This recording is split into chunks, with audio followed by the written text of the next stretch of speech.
Welcome to Open Arms, an honest conversation about firearms.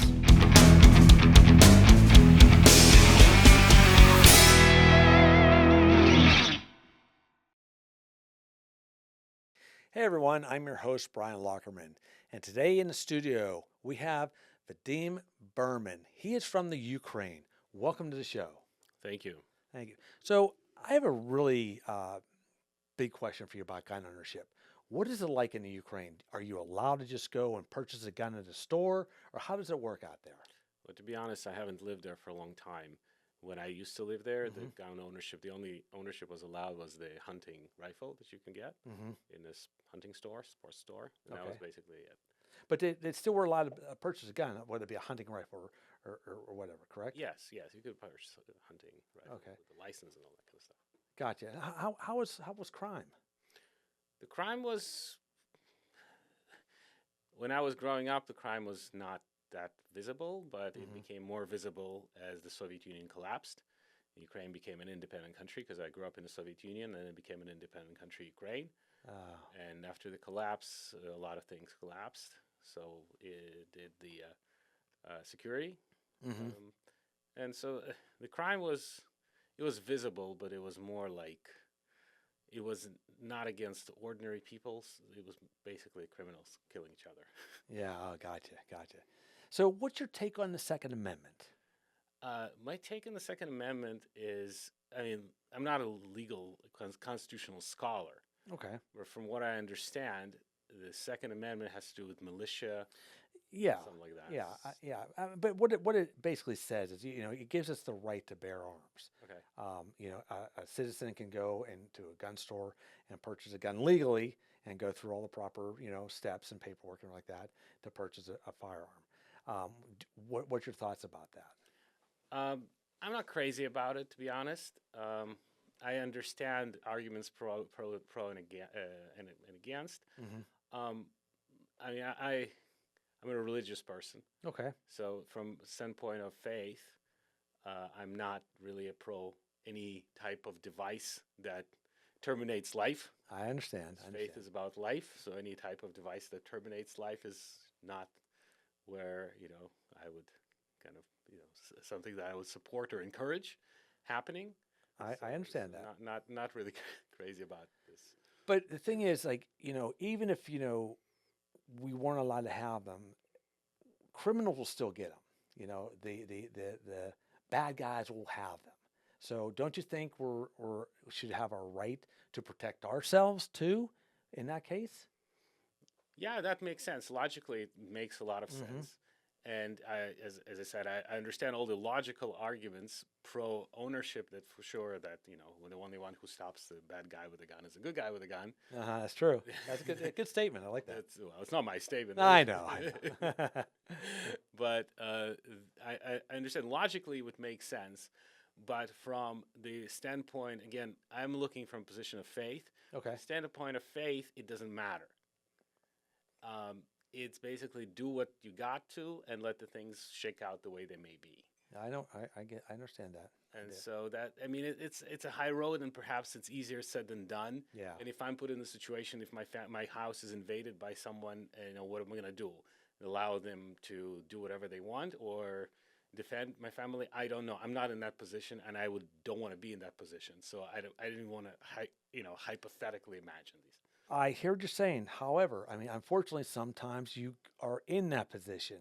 Some people get in that position where they have to defend their family and their loved ones and their home or whatever.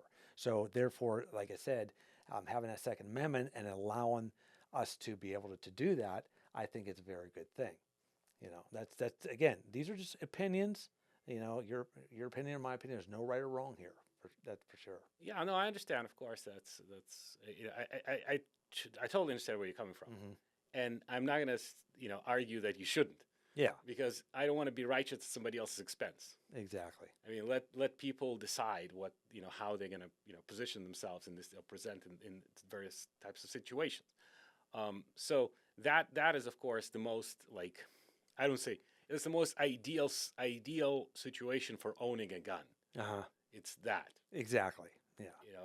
That's the most ideal. But the truth is, what you see around is like anybody and their mother can get it, and you see crazy people get it and shoot up places, and it's like, gosh, this has to somehow stop. Well, of course, and again, that's what the show Open Arms is about. We do tap on the mental health issues of gun ownership.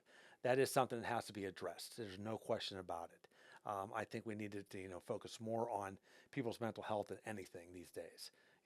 Instead of passing laws just to make a law-abiding citizen a criminal for buying a specific gun that's not allowed anymore, things like that. There are other steps we can take to do that. Quick question for you: being in the Ukraine, did you guys have to? Did you have to get in the army or anything like that growing up, or was it mandatory, or was it just voluntary? When I was growing up, it was mandatory. It was. I mean, first was the Soviet Union, Okay. and it was mandatory in the Soviet Union. And then when Ukraine started, it kind of continued whatever that was, whatever the system was in the Soviet Union. So yeah, it was mandatory, but you got all kinds of deferments, and if you go to school, you get a deferment. Oh, really? Okay. Well, did you go? Did you go to? No, No? I didn't. I didn't. I was able to leave the United States before I finished school. So. Oh, okay. Okay. I was going to say, did you get any training, over there on firearms when you're in the service, if you're in the service? No, the only thing I came close to, I actually went to a shooting range as a kid, just for the fun of it. Gotcha. Mostly because we were just stealing ammo. Yeah. So then you basically have not had any kind of gun training at all. No, some, as I said, I went to a shooting Yeah. range and shot a 22 caliber. I understand that, but did you actually have like a certified trainer go through all the safety features with you and everything like that? No. Yeah, that's what I'm talking about. I mean, that right there alone, even though you don't want to own a gun, I always tell people it really is a good thing to learn and to go through some gun safety training courses. Not saying you have to buy a gun, not saying you have to love a gun or anything like that, but could someday, save your life. And, if something happens and is a gun somewhere around where you may need to get it or whatever like that, who knows, all situations are different. And, God, 99% of the times, nothing's going to happen. But what if that, one little time, that 1.1%, that something goes down, at least you have some training. Right. No, I agree. It's I mean, no harm in that. No Yeah. harm in training for certain things. So that's it's not a controversial Yeah. subject. Yeah. I don't view it as a controversy. And one of the other big things too, we just had our guest on right before you, is the situational awareness training. Do you know what that is? I can imagine, but I don't. So basically, it's knowing your surroundings, knowing always being aware of where you are, who's around you. Whether you're going to a movie, whether you're going to a restaurant, whether you're going to a sporting event, you always want to make sure you know your surroundings and you're always aware. By doing that, could also save you from a possible, bad situation. So there's a lot of good training that you could do without owning a firearm. That just would actually help you in any type of thing that might happen. Sure. I mean, and I was enrolled in certain self-defense training as well. Oh, you were? Okay. Yeah, which is like basically martial arts. Yeah, yeah. But mostly for health reasons, but it was fun too. Fun to Good. do those kind of things, with the desire never to use it ever, because it's again, it is a conflict, because being a guy, you want to be able to defend and protect. You want to be able to present as That's for sure. as a strong person that kind of has things under control. But at the same time, being a person of faith, that kind of runs contrary to that. And so that's a constant struggle in my head. And if some people maybe not, for me it is, because I guess I'm not arrived at the place where I want to be. No, I totally understand. I respect that for sure. Now, do you have kids? Yeah, I do. I have 3 kids. Okay. Did they ever talk to you about guns at all? My little one loves airsoft. Really? So he talks to me about getting. Have you ever had a conversation with them about firearms? No. I always suggest, parents, no matter what, even though you don't own a gun, you're not ever going to bring that gun into your home. Your kids may one day be over a friend's house and a friend might stumble across a gun that's been carelessly stored and pulls it out. It's good to have the conversation with your kids about what do you do in situations like that. for them to be aware too. I hear, too many times where there's accidents happen in a home like that. And if you teach your kid, situational awareness, of course, they know if someone does do that, what do? We tell them, what I tell them, you you run out of that house, you go find an adult. You don't stick around while the kid's showing all the other kids the gun, that type of thing like that. There's certain things, you could teach kids for sure to be safe. No, absolutely, no problem in that. There's never too much safety.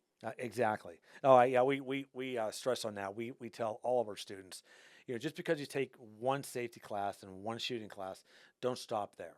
Keep coming back for more. The more training you have, the more you're going to be safe, in the long run. And it's always a good thing. Education is key. That's for sure. Like with everything else, Sure, of course. Yeah, It doesn't hurt. So, what are you thinking? You like the living out here better than Ukraine, or you like Ukraine better? Well, definitely now, yes. Yeah. Oh, well, yeah, of course. Yeah, exactly. Wouldn't go back, and this is a place where your training probably will come very, very handy. Yeah. But no, I mean it's comfortable here. Mhm. Of course, I can't deny it. At least today, Yeah, I yeah, mean less than it was yesterday, but still more than other places. yeah, So trajectory is not encouraging, yeah. Uh-huh. and so that's something that it's on the back of your mind all the time. Absolutely. So you can kind of project into the future and kind of see the writing on the wall. Yeah, yeah. That this place is just a place, and everything that human built sometime falls apart. Uh-huh. We're imperfect people, and we make imperfect things, no matter how well they function, for a short period of time. That is true. Have you been back to Ukraine at all? No, just once. I've been in 2002. It was a long time ago. Oh, really? It was Okay. 20 years ago. Oh, wow. 21 years ago. Yeah, So it's gotcha. very much different at this time. Well, good. Well, good. I'm glad you came in because, again, I always like to talk to, people, their opinions about the countries, what it's like there for gun ownership, what it's like to, the laws and everything like that. Because, to me, I feel very fortunate. Have the Second Amendment. We have our amendments. I think that's what keeps us strong as a country. And, I feel bad for some of these countries that don't. Like Mexico, of course, where there's no Second Amendment, and it's very, very hard to even own a gun. And who has a gun? It's a cartel, so it's one of those things, Yeah, and the cartels buy it in the United States, of course. Yeah, but black market stuff. Well, yeah. So yeah, But yeah, Fast and Furious. Also. but yeah, exactly. Again, I really do appreciate you coming in. I think it's a great conversation. I do offer this to a lot of people on my show. And if you ever want to take a gun safety training class with us, I would love to have you come aboard and do a day in classroom, day at the range, and just get your thoughts after you do the whole process. If it's something that interests you, just let me know and I'll get you signed up. Cool. All right. Good. Well, thank you very much again for coming on the show. I really do appreciate it. It's been a great conversation. Pleasure. All right, guys, that's our show for today. And remember, follow us on Instagram, openarms_defense training. Go to our YouTube channel, Open Arms TV. Hit that like button, subscribe, and ring that bell. And never forget, safety, family, and the Second Amendment. See you later.